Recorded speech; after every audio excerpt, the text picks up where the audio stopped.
जैसा कि आप जानते हैं, इसकी स्टडी पॉइंट सिलीगुड़ी आप लोगों के लिए काफ़ी इम्पोर्टेंट वीडियोस लेके आता हुआ रहता है। तो इस वीडियो में हम लोग कुछ टर्म हैं ब्रीथ से संबंधित, सर्कल से संबंधित, उस पर चर्चा करेंगे जो काफ़ी आपको समझने में, ब्रीथ को समझने में मदद करने वाला है। आप पहले भी वीडियोस देख चुके होंगे सर्कल के ऊपर में, उसको नहीं देखें तो आई बटन में जाकर देख लीजिए। फिर इस वीडियो में कुछ डेफिनेशंस आपको समझाया जा रहा है या फिर बताया जा रहा है, जिसको आप नोट डाउन कर लेंगे तो आपको और अच्छी तरह से समझ में आ जाएगा। आप देखिए, ब्रीथ स्क्रीन पर आप उसका डायग्राम बनाया हुआ देख पा रहे होंगे।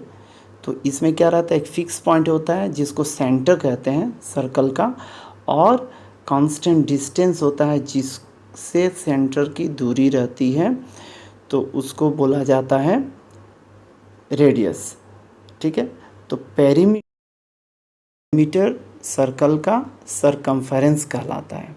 ठीक है, तो वास्तव में सर्कल जो होता है पॉइंट का एक लोकस होता है। ठीक है, जो एक प्लेन में इस तरह से घूमता हुआ रहता है कि केंद्र से एक फिक्स्ड दूरी बना हुआ रहे। तो यह क्या हो गया, ब्रीथ हो गया।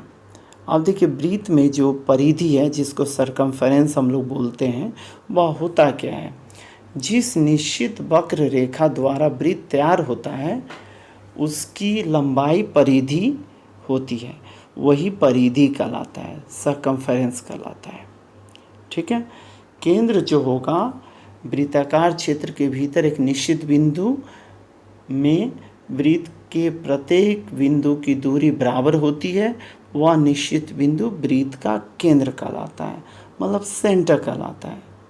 ठीक है, जीवा जो होगा वृत्त के किसी दो बिंदुओं को जोड़ने पर जो रेखाखंड प्राप्त होता है उसे वृत्त का जिह्वा कहते हैं।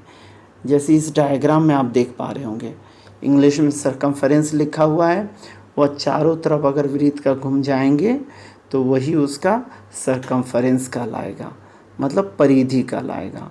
और जो कोड एवी देख रहे हैं वही है जीवा। ठीक है, मतलब कहीं भी जोड़ लीजिए तो डायमीटर भी एक जीवा है।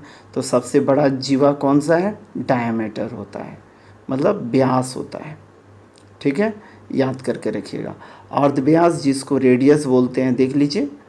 ठीक है, जो केंद्र से दूरी, एक कांस्टेंट डिस्टेंस बताता है परिधि का। ठीक है, जो हमेशा फिक्स रहता है, यह हो गया रेडियस।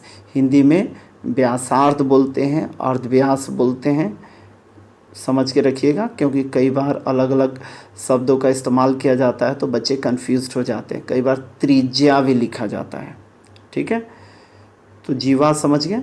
व्यास, वृत्त की सबसे बड़ी जीवा अथवा वृत्त के केंद्र बिंदु से गुजरने वाली रेखाखंड जो होगी वह व्यास कहलाती है। अर्धव्यास, वृत्त के केंद्र और वृत्त के किसी बिंदु को जोड़ने वाली रेखाखंड अर्धव्यास कहलाती है, जिसको हम लोग रेडियस इंग्लिश में बोलते हैं। वृत्तचाप, वृत्त का कोई भी भाग वृत्तचाप कहलाता है। ठीक है, तो थोड़ा सा मान लीजिए, अगर यहाँ पे इस डायग्राम में आप देख रहे हैं ए बी, और मान लीजिए नीचे में मैंने एक पॉइंट लिख दिया पी, तो ए पी बी, यह क्या हो गया, आर्क हो गया। ठीक है, जिसको हम लोग क्या बोलेंगे, वृत्तचाप बोलेंगे। तो इसी तरह से आप बहुत सारा चाप बनाकर बात कर सकते हैं। ठीक है, इन बातों को आप एकदम याद करके रखिएगा, क्योंकि इन सब पॉइंट्स को अगर आप याद रखते हैं तो ब्रीथ को समझने में काफ़ी हेल्प मिलेगा। इसके अलावे मैं दो चीज़ और बताता हूँ जो आपके लिए बोनस है, ध्यान से सुन लीजिएगा। कॉन्सेंट्रिक सर्कल्स, ठीक है, एक ही केंद्र होगा और सेम केंद्र होगा, किंतु डिफरेंट रेडियाई होगा, डिफरेंट व्यास होगा। ठीक है, डिफरेंट अर्धव्यास होगा, और उसी केंद्र को लेकर अलग अलग माप का अर्धव्यास लेते हुए अगर वृत्त बनाते हैं तो इन वृत्तों को कॉन्सेंट्रिक सर्कल्स बोलेंगे। हिंदी में समकेंद्रिक वृत्त कहा जाता है, क्योंकि इन सब का केंद्र एक ही होता है। ठीक है, समझ में आ गया होगा। और एक पॉइंट बताता हूँ जिसको इक्वल सर्कल्स, समान सर्कल बोलते हैं। समान सर्कल उन वृत्तों को कहते हैं जिनमें व्यास हमेशा बराबर होता है। ठीक है, तो इन सब पॉइंट्स को आप एकदम दिमाग में बैठा के रखिए, समझ के रखिए। ठीक है, डायग्राम से भी आपको समझ में आ गया होगा कि जो डायामीटर होता है, जो व्यास होता है, वह अर्धव्यास का 2 गुना होता है। ठीक है, तो इन सब पॉइंट्स को एकदम याद करके रखिएगा। उम्मीद कर रहा हूँ यह वीडियो आपको समझ में आ गया होगा। फिर भी कोई भी डाउट हो इस वीडियो को लेके तो कमेंट सेक्शन में ज़रूर लिखिएगा।